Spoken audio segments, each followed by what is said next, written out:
Hello, everyone. Welcome to Real Talk Food Safety with Tia and Jill, and some Hello. amazing guests that you can Yes. see. As you can Hello. see, it's going to be a good show today. It is. It is. We are super excited about and a very relevant topic Mhm. to food safety and food safety professionals, right? It's like this in the middle of like what we can do versus the right thing. Like we're always asked those questions. What can we do? What can we do? What can we do? Even if it sometimes it might go against what the right thing is, or the right thing is another option, but people are pushing you to like, well, but can we do this one? Right? Yes. Like it's that gray area that we live in that a lot of people don't think about when it comes to food safety. Yes. And that's why we have Katie Walker and Melody Thompson of the Vincit group with us today. Welcome, ladies. Hi, Hi. ladies. Thank y'all for having us. Welcome. Yes, of course. And we want to say hello to the audience. You all know if you've been here with us, we can't see you, but we can see Mhm. your comments. So please say hello in the comments. Let us know where you are watching from. If you're watching on replay, use hashtag replay. And let us know, how's the weather there? I know the Midwest and Minneapolis and Dallas area has been hot. Hot.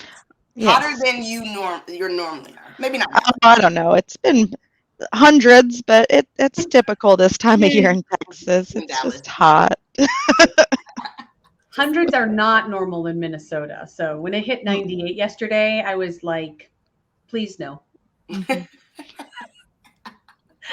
And I have my been. husband's like, you always think about maybe a sauna would be nice. Just go sit outside for a little while and tell me what you think. Mhm. right, Like exactly. it's all about choice. Climate Yes. is the choice. This weather is not the choice. No. Of course, I've also flown into Minneapolis when it's like minus 30 polar vortex, and I'm like, my eyelids are freezing together. Like, this Mhm, is not mhm. okay either. Absolutely. Yeah, Jill knows me. Like it's funny. She's like, it's hot up here. I don't know how you do weather, Yep. in the South. I'm originally from Tennessee, and yeah, it's hot. It gets hot and humid there. So I'm Hmm. like, I can live with that. The cold in Minneapolis, I don't know about that. Mm-mm, mm-mm. Katie, how's the weather where you are? It's summer, and Summer. I'm a winter lover. So we haven't had a real winter in 15 to 20 years here. So I'm still waiting for it. I now have to vacation to go get my taste of winter. You bet. Right. Come on up, lady. So I'm I over it. know. You're like, come up here. Yeah, well, but see, Katie doesn't, what she failed to mention was she went all the way to Canada last year to do the Christmas train Oh, trip across and Canada. posted all of the like jealousy inducing pictures. Like it was Oh, that's fun. amazing. It was a So, bucket list trip with my parents. So yeah, that Oh, was Oh, great. beautiful. There were lots of mhm. postcard moments. fun. Yeah. Yes, yes. Mhm. So, That's fun. Well, welcome Tim and Vivian. Welcome Melanie and Abby in the hundreds in Alabama. Whew. hmm Still Whew, toasty hopefully you're there. staying cool, and we are happy you're here with us today. Yes, we are. We're going to have a great show.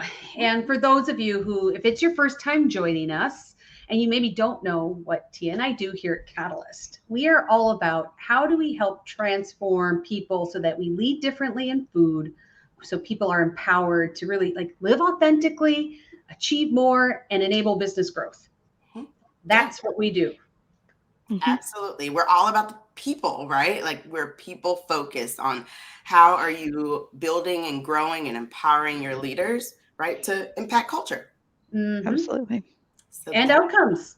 yes, yes.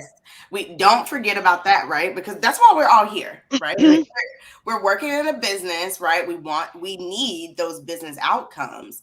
Really connecting food safety to those business outcomes, like that is key because we need a seat at the table. We need to be a part of those Mhm. conversations.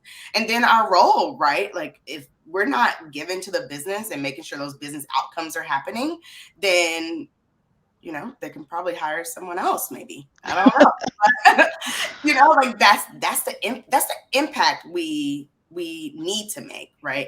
In food safety and can make in food safety while also protecting, right, our products, our business and our consumers. Hmm. Yeah. Yes. And Right, we're all on a leadership journey, but we are so grateful to have Katie and Melody with us today because they are, badass leaders in their own rights, and we can't wait to get some insights and information and sharing and learning together. So, of course, join in the conversation, but I think we should just jump right in. Let's do it. Absolutely. Is there any other way? Let's do it. Oh, no. And of course, there's going to be a few people on who are like, who are these ladies? So how about we start with Katie? Would you start us off with even sharing? Who are you? How did you get into food? And what do you do at Vincit Group? Well, so food science kind of found me. I was studying biology at Virginia Tech, not knowing what I wanted to do with it. Had no idea what I wanted to do with it. I knew I'd find my path through internships and just, putting out my feelers. But I really took to microbiology. I loved that subject matter. When I was a sophomore studying biology generally at Virginia Tech, I actually got a mailer from the food science department where they were trying to recruit people over into food science. And I thought, I'd never heard of that before, part of the College of Agriculture. And I thought, well, I love microbiology. I love food. This could be a really good fit. So I started taking some of my free elective courses in food science courses and just absolutely fell in love. I loved the culture of the College of Agriculture. I loved the culture of the department itself and the smaller classes. And what really drew me was that at this point, and this was in 96, so I'm aging myself now, but they had 100% job placement for 8 years running with a bachelor's degree. And that really got me because I didn't want to stay in school forever. I thought if I wanted an advanced degree, I can do that later, but I was ready to be, out in the working field. So I did, and I transferred over to food science. I did a couple different internships. I got to do an internship with the National Food Processors Association, which eventually became GMA, in Washington, D.C., and that was really cool, especially working in the claims lab was really cool. And then I did an actual product development internship near Blacksburg, Virginia, where I would commute there a couple of days a week, and it was actually a pork product development for the National Pork Producers Council. That was pretty cool. And the food science department at Virginia Tech let me use their smokehouses and everything for the project. But that led me to connections into my first job. So when I was graduating in 98, that was when HACCP was becoming mandatory. The mega rig, was coming about, had already occurred for large plants, but in January of 99 was coming around for, the mid-sized plants, which was most of them, I think. And I was lucky enough to get hired by PM Beef Group and work for PM Specialty Foods in Richmond, Virginia. And I was the facility's first QA manager. So that was really cool because I walked in. What's that? You were trailblazing. Absolutely. I had no choice. Kicking and screaming is what I actually just saw on your facial expression. You had to pull them along. I had no choice. I actually landed that job though because I had been drum major of the Marching Virginians at Virginia Tech, and so the plant manager actually said, if you can direct 330 drunk college kids, this is a good lesson in skill set application. Yes. Yeah, they wanted to know that they could get me cheap right out of college, but they also needed to know that psychologically I could handle these people. So that I think that's how I got my first job. But it was really amazing to be able to work in as a QA and food safety manager for a small company like that because I had to wear all the hats. I walked in, they didn't have a single prerequisite program at all. So in order to develop a good HACCP plan, I had to establish that. And I really quickly had to learn how to meet people and how to network and learn how to utilize my resources because we didn't have that typical corporate structure that a lot of operations have. Yeah. So I really got a crash course in those 6 years I worked in that job, wearing all those hats and learning the business. So what a blessing looking back on that. And absolutely. I QSI into my plant and was a customer for about a year and a half and just loved the whole idea of the Vincit Group and loved the culture in the company. So I went to work for them in 2004.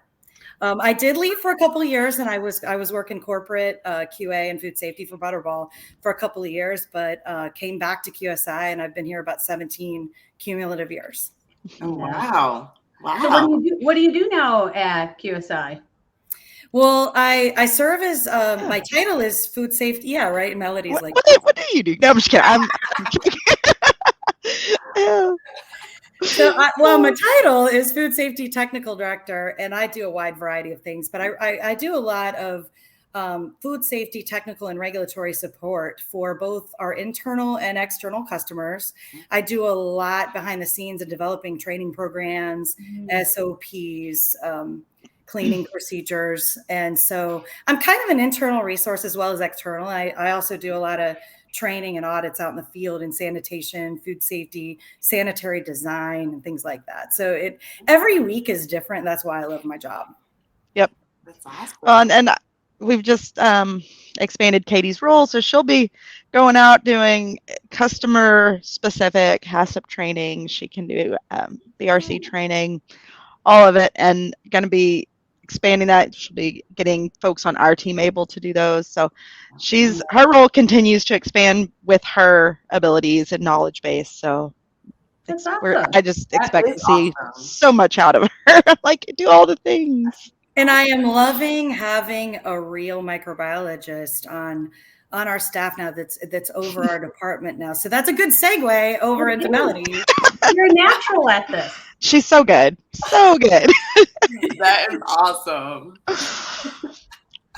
Yeah, well, Melody, tell us about you. Then I'll just jump right in. No, so I have been with Vincit Group as the VP of Food Safety for QSI for a grand total of almost 7 months. So I took a really roundabout approach to get into the food industry. So I went to college because I was going to be a veterinarian. That I'd wanted to be a veterinarian since I was like 6. It was life goals. I interned at vet clinics. I had seen just about every horrible thing that you could imagine to prepare myself for being a vet. Like, that was what I was going to do. And then I applied. I finished undergrad. I had all the things, the recs, everything. And I did not get in. And it was a little bit soul crushing. Yeah. And it wasn't that I was like, okay, I'm not giving up. I'm going to go and work and I'll apply again. And I was like, I don't know I have this bachelor's degree in biology and chemistry. I'm like, what do I do with this? Right? I want to be a vet, but I don't know what I do until then. So I actually went to work in a food testing laboratory. Started learning that there's this whole world of food microbiology that I didn't even know existed. Started doing that, went to work for a company that was local to my area of Texas, worked through their pathogen lab up into becoming the lab director. And during this time, I was like, maybe vet school's not for me. I really found this cool way to do microbiology, to learn more about diseases, foodborne illness. And so I ended up going into a public health program. I have a master's in public health with emphasis in epidemiology and in foodborne and acute illnesses. So I started studying epidemiology, the statistics, and it was just such a great fit for me because I loved it. I love statistics. I love the risk assessments. It's all risk based, right? It's the risk versus the reward. And it's not as cut and dry. Is this a good thing or is this a bad thing? It's how do you impact the most, and how do you do that with the resources you're given? Yeah. That's public health, and that's the food industry. Yes. And so ended up after my master's degree, was working in the lab, and an opportunity with Cargill came, overseeing their testing sampling programs, corporate food microbiology, which also included sanitation. So that was my foray really into not just the lab side, understanding how HACCP and the lab and everything regulatory comes together, and it's never black and white. And that was probably the biggest learning for me, was how risk assessments and how what we do in public health and how we learn to look at using the resource to the best of our ability applies in the food world. So, and then I've been with Cargill for almost 11 years and had the opportunity to join the Vincit team, and I jumped on it. So I'm loving the transition, and it's been really exciting, and getting to grow this team and work with Katie and the others. And it's so much fun. We're just having a blast. That is awesome. What an interesting story about how you got into food. Because I had to ask her, why did you not go into forensic science? She said, because I didn't want to wait for someone to die to get a job appointment. Because forensic science is not as exciting as CSI would make it out to be. Like, they've got all these fancy computers and stuff, but really, do you know what running DNA actually looks like? It's staring at a gel and hoping to God that your band's lined up. That's what it actually is. It's like, please don't let me have screwed this up again. Yeah, it's not as fun. It's not as entertaining, I should say. Like, they can put a drop in a machine and it tells you who did it. And I'm like, not quite that easy. I wish. Someone loves out there, and we're happy that people do love it. Yes. Yes. I'll stick with watching my shows, right? Watching the shows. I'm not gonna ruin any other shows for y'all, but what I love about both of your stories, which I find really fascinating in the food industry, is I don't know if I have yet to find someone who's like, I knew I wanted to do food safety. Yeah. Right. No. I love that everybody comes with like these different backgrounds and like these pathways, and somehow like here we all are together. Yeah. And we all still find each other. And what's really exciting is when you find these other folks in the industry and the connections you make, and next thing you know, you're calling on them in the future too, because I mean, everybody I've met, I've been able to call and be like, okay, I have this problem. Have you experienced it before? And, they're like, well, not quite that, because Lord knows we don't mess things up the same way twice. No, exactly. So, and welcome, Julio and Melanie, Megan, good to see you. And Melanie also says she has a medical lab background, right? And here in food safety. So, yes. And we know, like, because food safety, like, you do need to have the passion to be in the field. And so being able to hear these stories about how we all got here just shows that passion behind it. We're not choosing it for the lights and glamour, right? Yep. Like we're not getting rich here. It's because we love it. Right, exactly. So that's really interesting within itself, but also shows that passion and resilience we must have as we continue to push forward in food safety. Mm-hmm. Right. Yeah. And Melanie, your grandma, brilliant, because absolutely right. Barbara, and what Barbara Walters says, I mean, you can take to the bank. So. That's funny. That is very funny. Because of 2020, which I love. Yes. Mm-hmm. Okay, so Katie and Melody, there are going to be a few people on who may be like, what is QSI? What is Vincit Group? Like, tell us a little bit more about this organization. Well, Melody, do you want me to start? Have at it, Katie. I will let you start. Yes. Okay, so help me fill in the blanks here. Yep. I'm gonna try to do a service to this timeline, but also not get too much in the weeds. About 55 plus years ago, the Vincit Group started out as Z Company under Bob Bullard, who's our owner and president.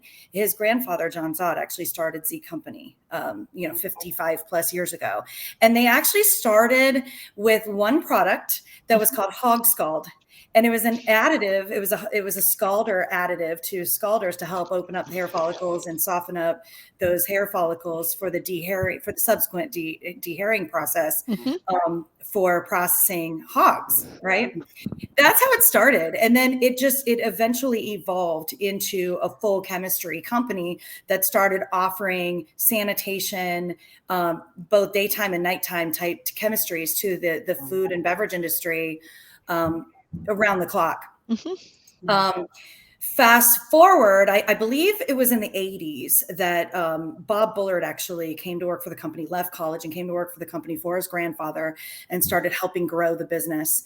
The Z Company evolved into adding QSI in the early 90s, where Bob was kind of strong-armed into starting QSI. Right? I mean, so that demand was out there, you know, for someone to come in and clean my plant and do it well and do it right. Yeah. I don't have the time or the resources. I want you to focus on that. And Bob was like, no.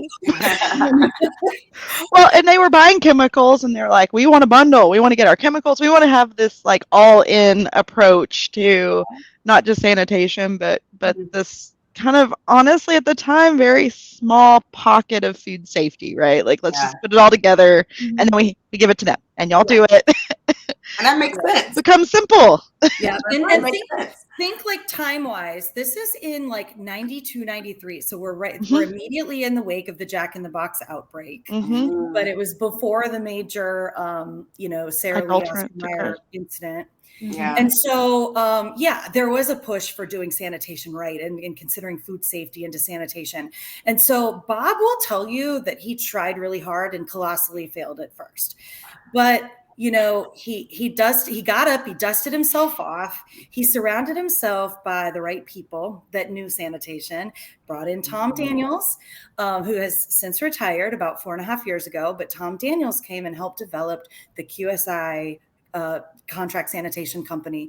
And they just really, really succeeded. I know when I came to join QSI in 2004, we had about 33 plants at that time and did for a while. And now we're upwards of 185 plus. So we've obviously grown a lot in the last 20 years. But that's how QSI started and developed in the 90s. And then just over time, we've developed other member companies that have been born from that vertical integration concept in the Vincit Group. Yeah. So we have 3 major portions now of the company. We've got Z and our chemistry. We've got contract services, sanitation, so QSI, TCS, which is our technical cleaning service, doing very specialty type cleaning, towers and specialty units and water systems. And so we've added in, wastewater to a lot of these. So, and there's so much overlap, right? It's not just you stay in your lane and you stay in yours. And I'm in meetings now where I've got Z reps and I've got the TCS team and I've got me in the QSI team, and we're coming together to solve these issues because it's not just any one of them. And with the labor being the way it is, having that labor there to be able to leverage and to rely on, even under the specialty projects, has been huge for our customers. So, and then we've got our engineering group, which you talk about some mad scientists. That is fun.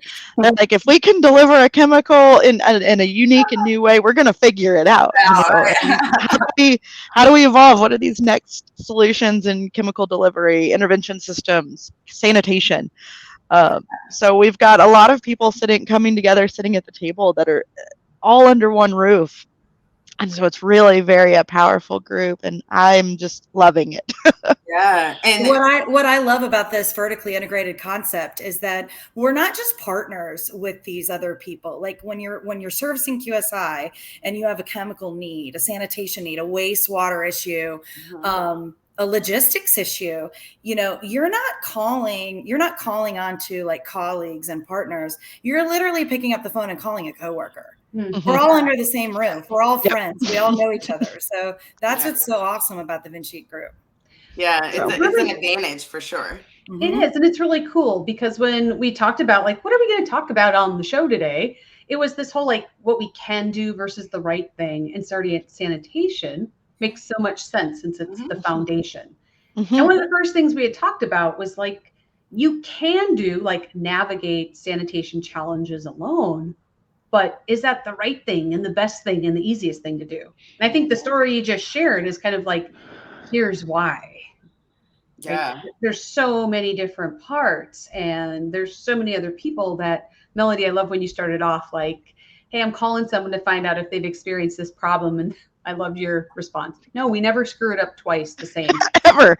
So why would we want to do sanitation challenges alone? We can do it, but that's the hard road. Absolutely. Yeah. And it might not actually be the right thing for you. Right. And this is something that even as we were kind of talking about this call on, like, when should you use contract help versus internal support? And I think when we talk about what you can do either one of them, right? Absolutely. What is the right thing to do for your organization? And as food safety professionals, right, when we think about sanitation, but even other programs and other parts of food safety culture, we have to think about what is the best right thing for us to do at this facility, at this organization, versus like all the many things that we can do. And you're absolutely right, Tia. And there's no one size fits all by any means. We have customers, even within QSI, that have decided we'll keep it in-house, but there are still specialty things we come out and assist with. They know that they're buying Z chemicals. So, yeah, they can absolutely still call on us and ask questions and figure out what are the best use of all of the resources. In food safety, whether it's our side, whether it's our customer side, there's finite resources every day. And so every day is a risk assessment of where those resources best applied. And we work so hard with our customers to say, okay, give us the parameters. What am I working in? And how do we solve this together? And that line of communication is the best we can do. I mean, is just communicate, talk. And QSI might not even be the right thing, right? I mean, I can't guarantee. There's so many different scenarios and solutions, and so we want to make sure that when we partner and how we're partnering with our customers is the best fit for everybody. So, yeah, that just makes sense, right? And even as like people who's listening, even in your role, right? Like as you're making decisions, like Katie, I think you're the one that said this, like it's not, or maybe Melody, you said like it's not one size fits all, right? Like you have to really think about each situation that you're in and what's the right path to go down. I can't remember what we were talking about a little earlier, but even like food safety can be gray, right? And it's not all the time black and white, which people don't really think about. Like I grew up thinking, okay, food safety is black and white, quality is gray, right? And I think people understand that quality is gray, but safety can also be gray because you have these many different can-do options, but you need to find out what is the right thing for us to do in this situation, which might be different in a similar situation, but at a different time with different resources, with different products, whatever it happens to be, that nuance is important. The regulations are black and white. The GFSI standards are pretty black and white. So everybody is expected to abide by the black and white, but operators on your end and on our end, we have to function in the gray. We have to meet those standards or exceed those standards living in the gray. And I think that's why the people we work with in this industry are so intelligent, because we all have to battle that every single day. It's like a meteor shower coming at you. You just don't know, what you're going to be walking into today, but you have to produce the same result in the same amount of time. How do we do that? How do we mitigate through all of that? And that's why sanitation in particular is a fun challenge, because that's a nightly battle. But that's just why this industry is so amazing and so exciting, because of all the people that learn how to battle these challenges every day and meet those regulatory and GFSI expectations still. Yes. Well, and I'm sure being in this area, you probably have you just roll out the big list of examples of living in gray, or where the can do versus right thing comes up. Is there anything that pops in where you're like, hey, this is something that our audience needs to know about, or something that's come up more often lately than maybe before? Because we know with food safety, because it is gray, sometimes it's what are the optics of the situation and how does that play out as well? Mm-hmm. Well, probably some of my favorite examples. I don't know about best, but some of my favorite examples about the right thing versus the can, is really around public perception. How would this look splayed out across a social media headline or a 30-second TikTok video, if they're even that long right now, of, oh my gosh, this packing house did a thing where they, and I'll throw out Band-Aids. Everyone's lost a Band-Aid at a packing house, right? And it comes down to now is, well, there's no public health risk. I mean, we found the Band-Aid. It's in product, but how does that look? Mm-hmm. How does it look now? That they're send out bodily fluids in product. I mean, you can walk through all of those and you can say the product's safe. We know it's safe, but what's the ick factor? What's it going to look like splayed out for everybody to see? And those are always the things to take into consideration. And you come in and say a food plant's clean, and that's all well and good, but USDA walks and they find bits and pieces and they issue an NR.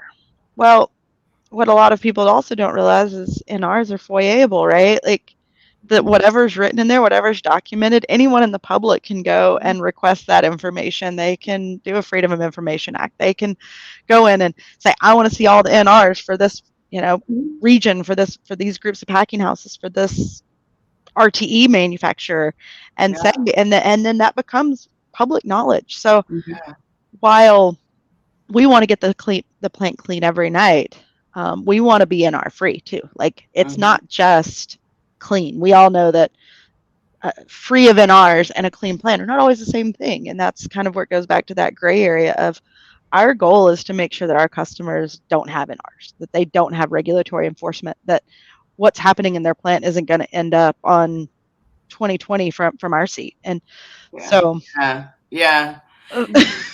mean, really great points, because it's one of those things, like even when you think about influence, like Melanie brought up influence in the comments. When you think about influence and you're trying to push something forward, like asking that question, what is the ick factor?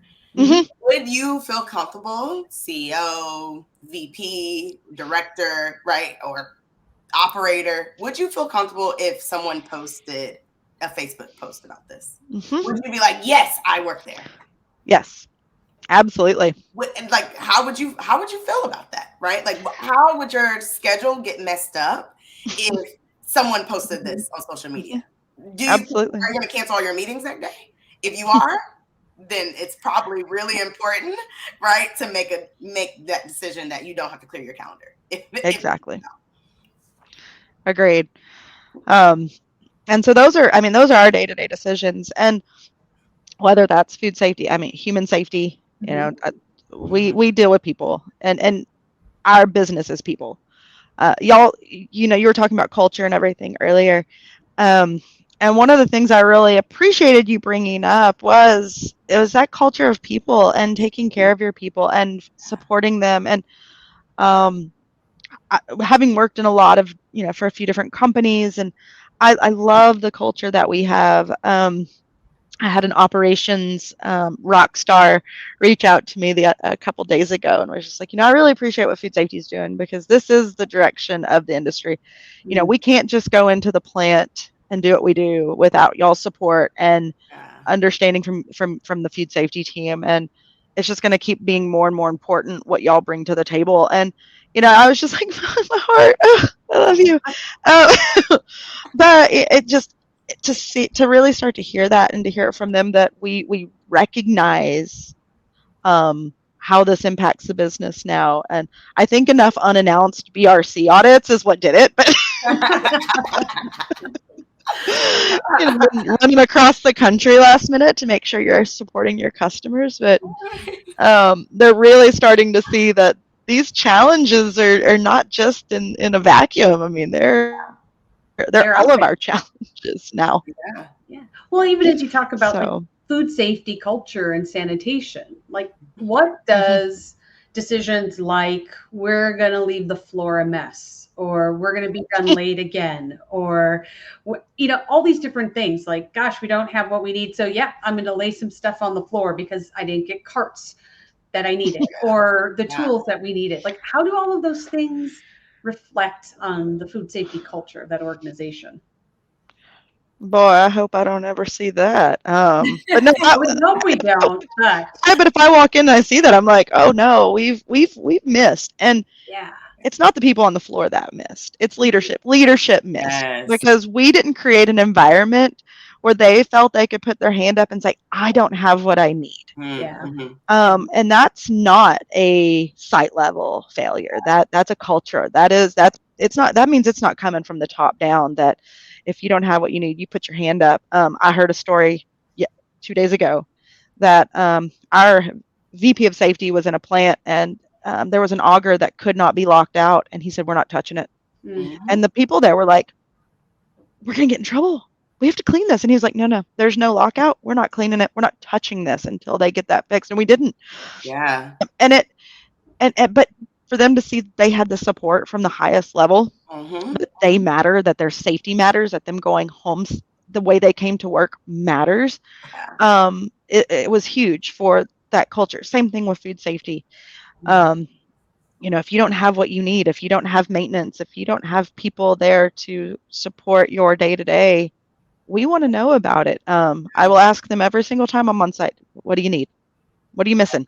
What's not here that will make your lives easier? And they'll almost always give me something, and I like to make sure it appears shortly after. So some of the things that we're seeing consistently as challenges are, are we getting the floor on time? Are we getting the departments on time?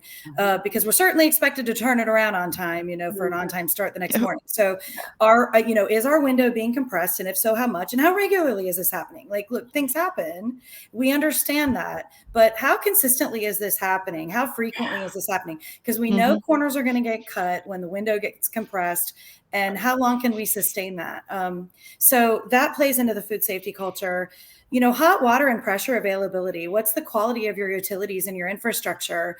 We also see some plants too that we're given an adequate window to clean, but we could clean better. We could scrub more. We could pre-op more if we didn't have to spend an hour and a half wiping up condensation because ventilation flow is an issue. Yes. So, all these things play into the tools that sanitation needs to be successful.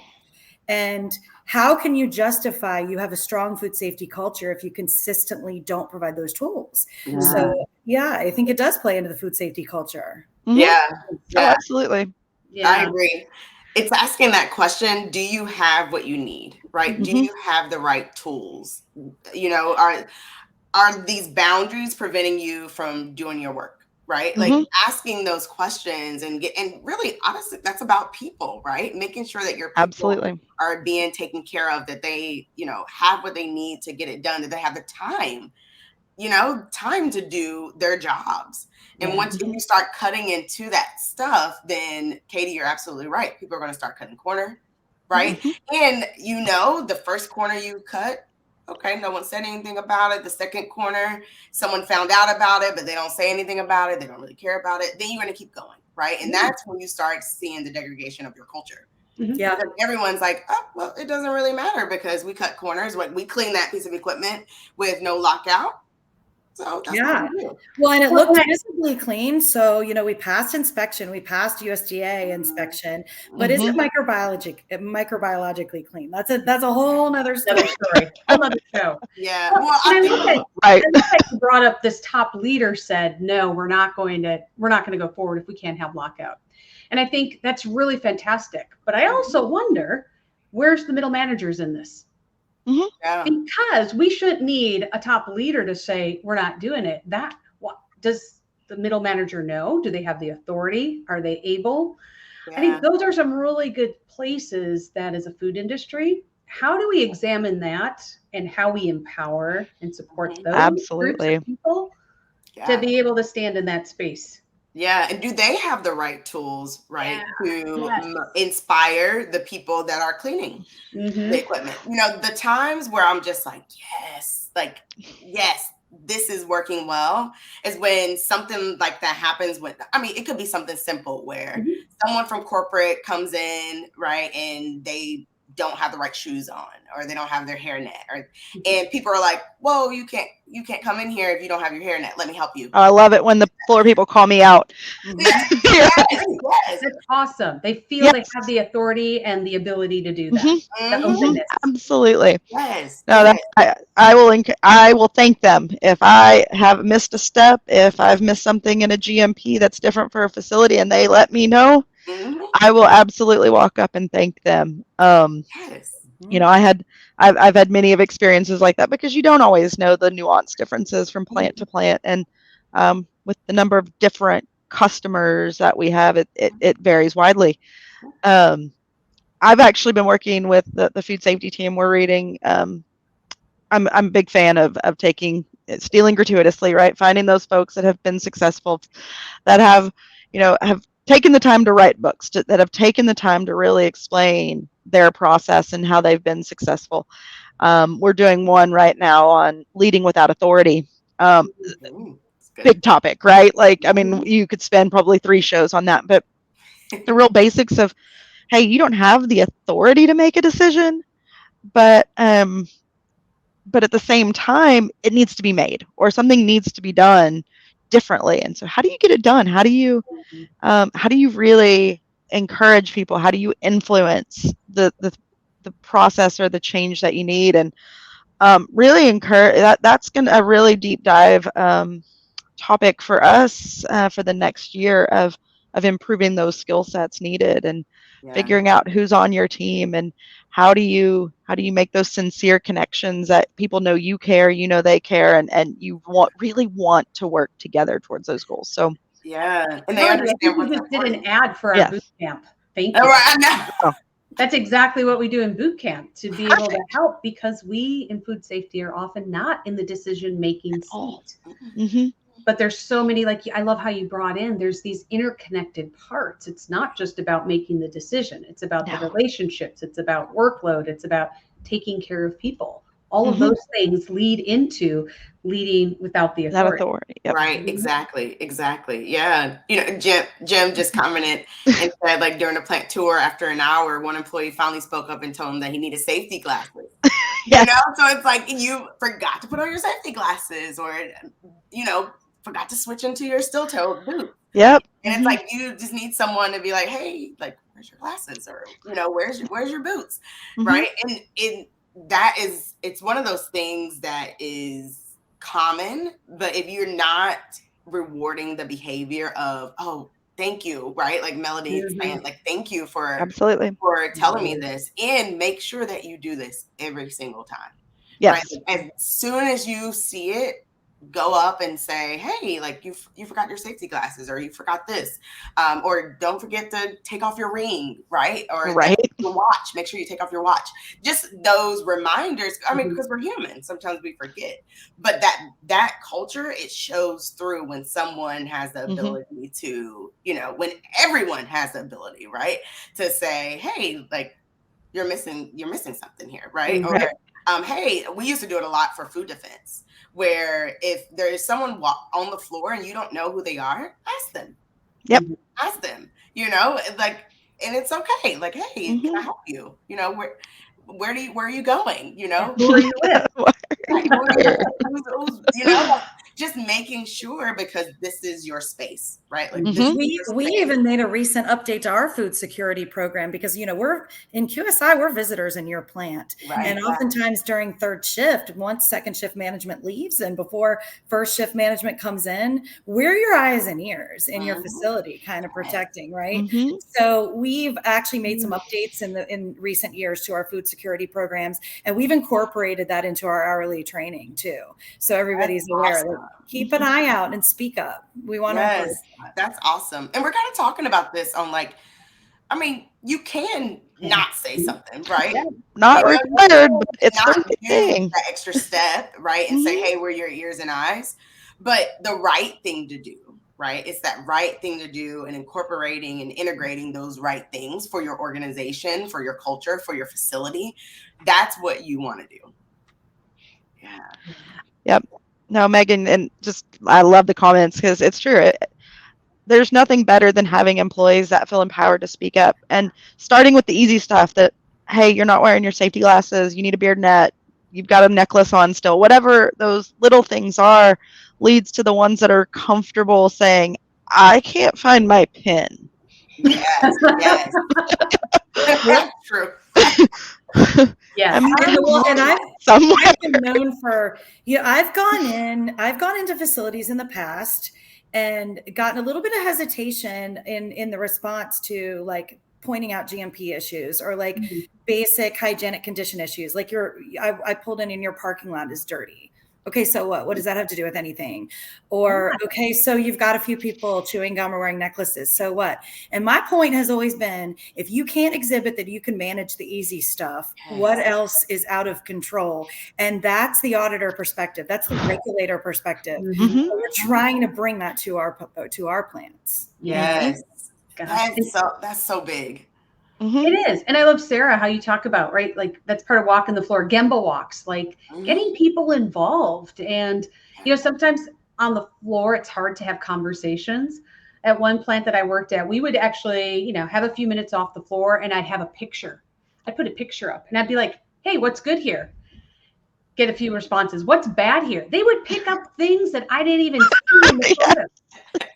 It was amazing. So I love this getting people involved because they all see things a little bit differently than what we do. And there's so much of that learning together. Yes. And the conversations about it, of course, that come up after. Like, whoa, you do it this way, I do it that way. Oh, good. Okay, let's get it straight on that. So yeah. I think a big piece too of this is that people understand like what their role is. And what I mean by that is a part of my role is to identify those things, right? And part of my role is to speak up. A part of my role is to protect this area and make sure people aren't walking by or things aren't falling into the product or I lost my pin, right? And we need to find it. Like that's a part of my job that I need to know where my pins are, right? And if I don't, it's my job to find where it is, right? And to get people involved so we can find where it is. And so when you start even looking at it from like an expectation standpoint, right? And what the organization expects, then you kind of step away from, man, I'm going to get in trouble, right? I'm going to get in trouble, so I don't want to say anything. It's like, no, it's a part of your role to say it. So if you're saying it, then you're doing the right thing because that's a part of your role. That's the expectation. And we don't punish people for doing what we expect them to do. Right. Absolutely. Wow. It is amazing. I look up and I'm like, we're already 47 minutes into the show. Oh my goodness. I know. This is why I always am like, we could do it. And my beautiful blonde assistant behind me hasn't moved an inch. Dear Lola. So Lola is enjoying this conversation. Yes. So I love that we've hit on so many different areas that I think are resonating. I love the comments. Thank you to the audience for being part of this. I'm curious, we're not wrapping up quite yet, but like, are there one or two takeaways from today that you're like, I hope the audience got this, hears this, sees this? Well, for me, I really always want to, leave people with everything we do in food safety, every decision we make has the risk of being broadcast on the evening news. Whether that's through a foyer, whether that's through a employee taking information out of the plant. I mean, it's a risk we live with every day, and that's how I try to always frame my decisions is, am I comfortable seeing this on the evening news or as a one-line tweet, as a TikTok video, and then it's getting faster how quickly that stuff makes it out. And so that's and that's really what I always want to leave people with is when you're doing the right thing versus doing what you can do, what am I allowed to do versus what's the right thing to do is how will it be perceived in a current consumer base that doesn't quite know where their food comes from. Yeah. And to elaborate on that, don't react impulsively. When we're talking, there's a difference between quality and food safety from the standpoint of how we can react, right? When we're talking about true food safety issues, and you're talking about potential FOIA information leaking out in social media, it's really best to just regroup, pull together your core team, pull together all the people on site that are at all impacted or at all impact what's going on. And let's talk about it and think it through. Let's roundtable this and really look at root cause analysis and and make sure that we're all on the same team with what our approach needs to be moving forward, what our narrative is going to be, and how we're going to communicate this to our people and how we're going to train our people. It's so important just not to act impulsively when it comes to food safety. Yeah. Yeah. We have the privilege of hold tags, right? Right. That was always a thing. Put it on hold. We'll get to the decision. Put it on hold. Right. Exactly. And let's talk through it. We don't have to make a rash decision. Yeah. Get it on hold, get it under control, lock it up, whatever we need to do, put on a trailer, whatever that looks like. But use them. Yeah. Because we are able to do that. We are able to take a pause and to really think through how we're going to make this decision. What do we need? What data do we? What experts do we need at the table? I always say if there's going to be, I like to quote one of my favorite movies, Outbreak. But if there's going to be a voice of dissent in this decision, I want them in front of me now. Right. I mean, it's. Yeah. Let's get them here and let's understand the concerns and sometimes the outcome's not always going to be the preference or what operations wants, what food safety wants, but the more times you can find the middle ground and you can work through it together, the trust is built, the food safety culture improves, and if you can find a way that everyone feels like they win, then again, it's just the long-term relationship pays back in dividends. Absolutely. I want to just pause a little bit on the statements that you are saying around it's okay to pause, place product on hold and think. Yes. And bring the right people together. And there's many times, and I know you all can think about times in your career where it seems like there's so much pressure for you to make a decision right now. Right then. Right? Like they don't, because operations, they don't want to shut the line down. They don't want to place things on hold. They don't want, so that pressure can come to you.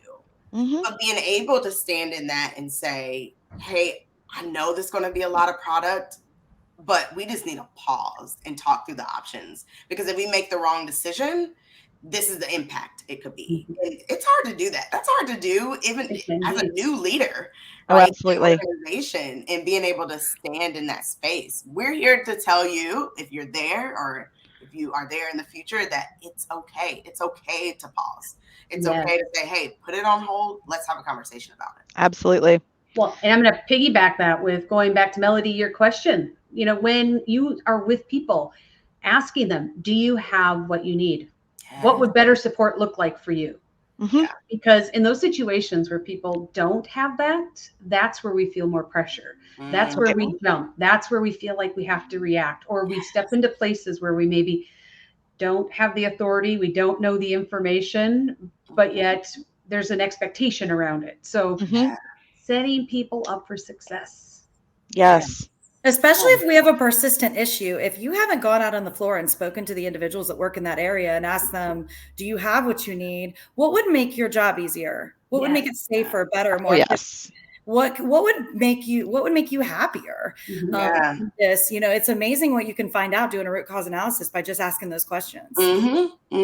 Yes, absolutely. And then people just don't become these leaders, right? Like you have to develop into leaders that can stand in this very uncomfortable space with a lot of pressure, right? Like that takes time, development, experience, right, of doing it once, surviving, and saying, okay, I can do that again, right? And I think a lot of people forget that they need to develop their people. It's one of the reasons why we created Catalyst, is because that development isn't really out there specifically for people in food that play in this technical role, that we might not have the authority to write someone up just because they didn't follow the process, right? Like, that's not where we play. We play in this space where we have to influence our counterparts, right, in our operations teams. So that development, it didn't really exist before Catalyst was created.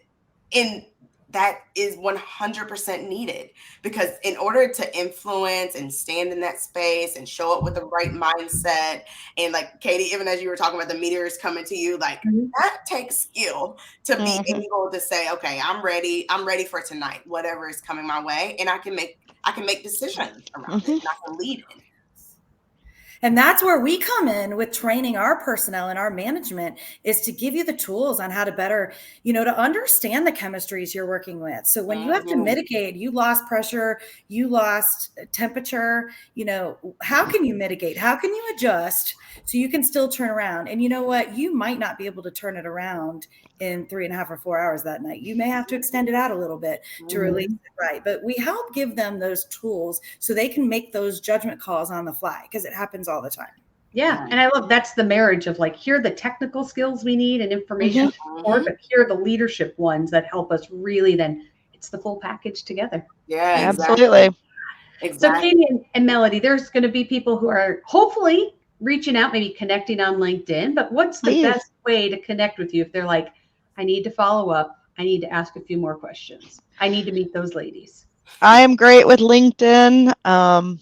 I am happy to chat through there, or share info through that app. Also, email is great. I'm not sure the best way to share that. I can post it in the chat, but sure. Yeah. Or as they connect with you on LinkedIn, you can connect from there and move absolutely forward. Katie, what's your preferred method? What's the best way? Well, you can. I had to look to see if I'm under Katie Benniswalker or just Katie Walker under LinkedIn. I don't remember off the top of my head. It's always fun, right? I think it's just Katie Walker. I'm old enough now that people don't remember me when I was under Katie Bennis. So, well, and you're linked to this, so if people need, like, go check that out. To this, or if you want to, email me at katie.walker@vincitgroup.com. Okay. Yeah. Right. Awesome. Well, it has been our pleasure to have you on here and to share you with our audience. Thank you so much for spending. I know it wasn't just an hour today, because we've been communicating and kind of prepping and getting everything coordinated. So thank you for this time that you shared. Absolutely. Thank you for having us. Thank you for having us. I know we've been talking about this for upwards of a year. So yes. Just a little bit of time. We're persistent. Hey, but the good thing was, Jill, we met and you said, I have this date in 2 weeks. Does that work? And we're like, sure, let's just do that. So that's like, woo, alrighty. Let's do this. Let's get going. Yes. We're thank you all for sharing us with your audience. You're doing an amazing Absolutely. Thank you. Yes, we're excited that you all were able to join us today. Mm-hmm. And thank you to our audience for being here and being a part of the conversation and sharing your perspectives. We really appreciate that, because that's how we learn. We learn from each other. Mm-hmm. And we're gonna be back here next week, same time, same place. But next week we're exploring top-down versus bottom-up leadership. Yeah. That'll be fun. Culture. Yes, we're excited about that. We're live here on LinkedIn every Wednesday at noon Eastern, 11 Central, sharing things and just talking, just real talking about food safety. So we're excited about next week, and we hope to see you there. Yes. Thank you all so much. Make it a good one. Bye, everyone. Bye. Bye. Thank you.